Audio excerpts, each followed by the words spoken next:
মই লক্ষ্মীনাথ বেজবৰুৱাদেৱৰ বুঢ়ী আইৰ সাধু নামৰ কিতাপখনিৰ দীঘলঠেঙীয়া নামৰ গল্পটি পঢ়িবলৈ লৈছোঁ।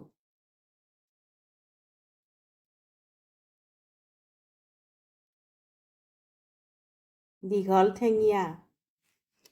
এজনী বুঢ়ী আছিল। তাই এজাক গৰু ৰাখি গাখীৰ বেচি কোনোমতে টুক টুক টাক টাককৈ খাই আছিল। তাই খোৱা ঘৰটো বৰ পুৰণি। তাই ছালৰ খেৰবোৰ উৱলি গৈছে দেখি উৰুষি বৰষুণত পানী পৰে। এদিন ডাৱৰীয়া ৰাতি খাই বৈ উঠি শুবলৈ ধৰোঁতে হে প্ৰভু, দীঘলঠেঙীয়াই নেপায় যেন, এই বুলি চাঙত উঠি শুই থাকিল।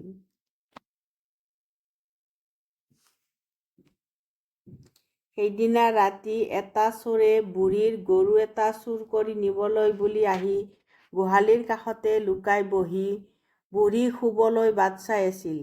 এটা বাঘেও বুঢ়ীৰ গৰু খাবলৈ মন কৰি এন্ধাৰে মুন্ধাৰে মনে মনে আহি গোহালিৰ গৰুজাকৰ মাজত সোমাই বুঢ়ী শুবলৈ বাট চাই আছিল।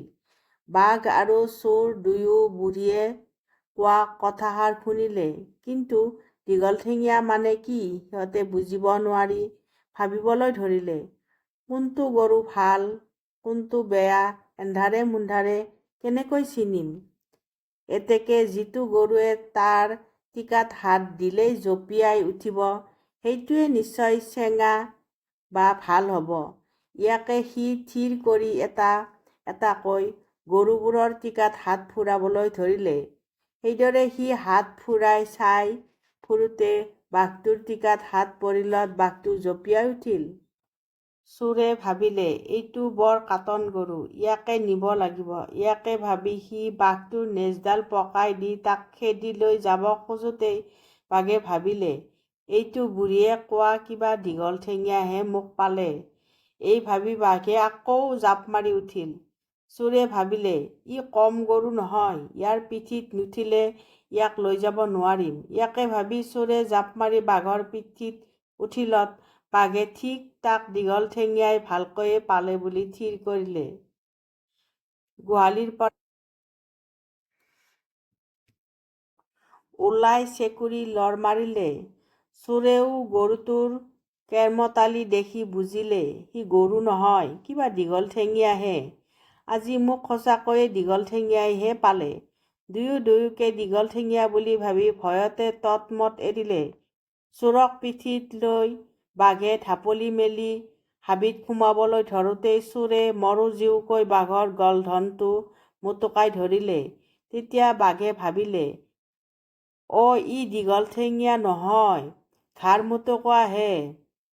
বাঘে ভয়ত আৰু বেগেৰে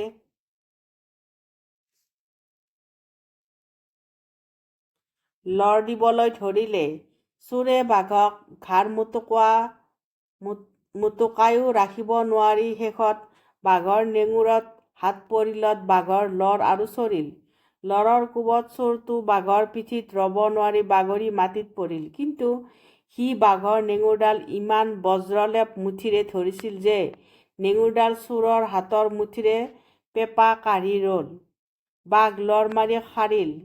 সি হাবিৰ ভিতৰ পাই অলপ উশাহ লৈ ভাবিলে, তাক ঘাৰ মোটোকোৱাইহে নহয়, পেপা কৰাইহে পাইছিল।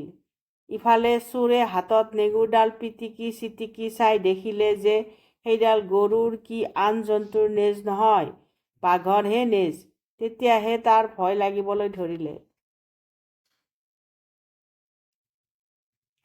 ৰাতি তেতিয়া ভালেমান আছিল। সেই দেখি সি ৰাতিটোৰ বাকী ডোখৰ কটাবলৈ ওচৰৰ ওখ আমগছ এজোপাত উঠিল। ইফালে বাঘে হাবিত সোমাই তাক পেপা কঢ়াই পোৱা কথা তাৰ লগৰীয়া ভাই বন্ধুহঁতক কলত সিহঁতে গুণি গাঁঠি থিৰ কৰিলে যে এইটো বৰ লাজৰ কথা।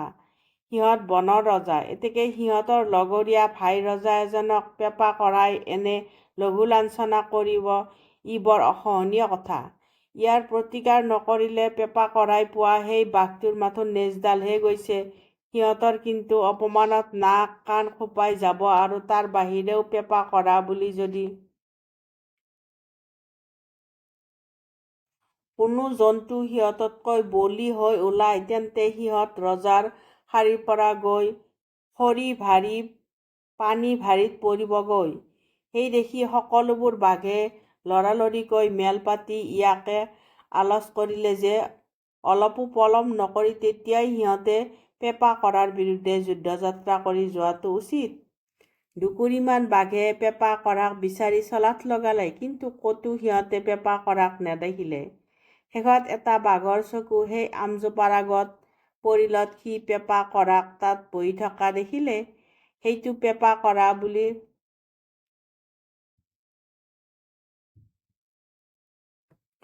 আঙুলিয়াই দেখুৱালত এটাইবোৰ বাঘে একেবাৰে হাউলি মাৰি উঠিল। কিছুপৰ সিহঁতে ভাবি চিন্তি বুদ্ধি এটা সাজিলে।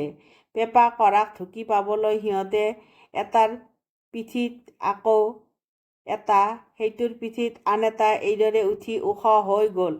চোৰে ভাবিলে যে এতিয়া সৰ্বনাশ, এতিয়াহে বিপাঙে মৰিলোঁ। তৎক্ষণাৎ চোৰেও এটা বুদ্ধি উলিয়ালে।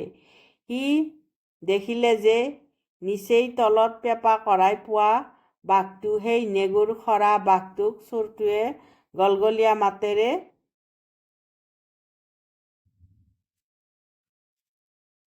মাত লগালে, খৰা চাবি চাবি চাবি।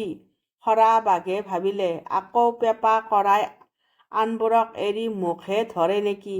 ইয়াকে ভাবি সি চুৰ্তি বুদ্ধি হেৰুৱাই হাবিৰ ফালে লৰ ধৰিলে। সি তেনে কৰিলত তাৰ পিঠিত এটা এটাকৈ উঠি ওখ হৈ যোৱা আটাইবোৰ বাঘ থলথল কৰি মাটিত সৰি পৰিল। সিহঁতেও আমাকো পেঁপা কৰাই পালে বুলি বৰকৈ ভয় খাই তৰা নৰা ছিঙি হাবিলৈ পলাই গুচি গ'ল।